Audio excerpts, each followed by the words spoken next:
I really like knowing that something has like layered meaning and someone's thought about it in all of these different specific ways. But again, why do I need something to have all of these layered meanings, right? Like, isn't just like something created for creation's sake still a worthwhile piece of art? And like, why does the layered meaning feel more justified in an artful process? I think that that's how I relate it back to poetry, right?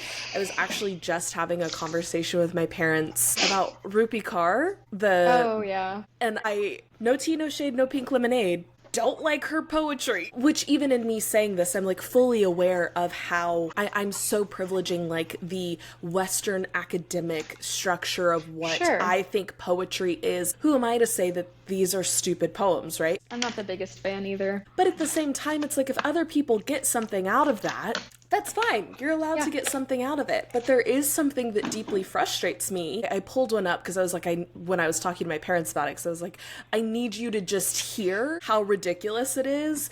And it's like, there is a difference between being alone and lonely. And I'm like, that's not a poem. But then it's like, but could it be? And what's the definition of poem? And why does that make me so mad? And is it just because it's easy and I have this tie to wanting something to be layered and effortful?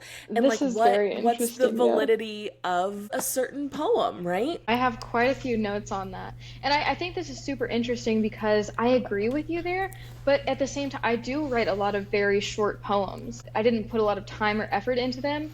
And with those poems especially, editing them, revising them feels wrong and feels inauthentic in a way. I kind of want to make a little bit of a comparison here to visual art and the depth of analysis that you can do with those as a reader, like T.S. Eliot's The Wasteland. Yes. You could overanalyze that poem for your entire lifetime. It's so dense, and that's part of the magic of it. Right. Is that it's a constant unconcealing of these different layers of meaning. Yeah. And I think that's something that longer poems are more likely to achieve. Comparison here to visual art, because the piece that I'm working on right now, this time I was like, I'm going to get the first layer as close to what I want it to look like as possible, and then do semi-translucent layers on top. And that gives the painting an appearance or illusion of depth that just one opaque layer wouldn't accomplish. There could be a sense where like a longer poem could equate to one opaque layer of paint, you know, if you don't like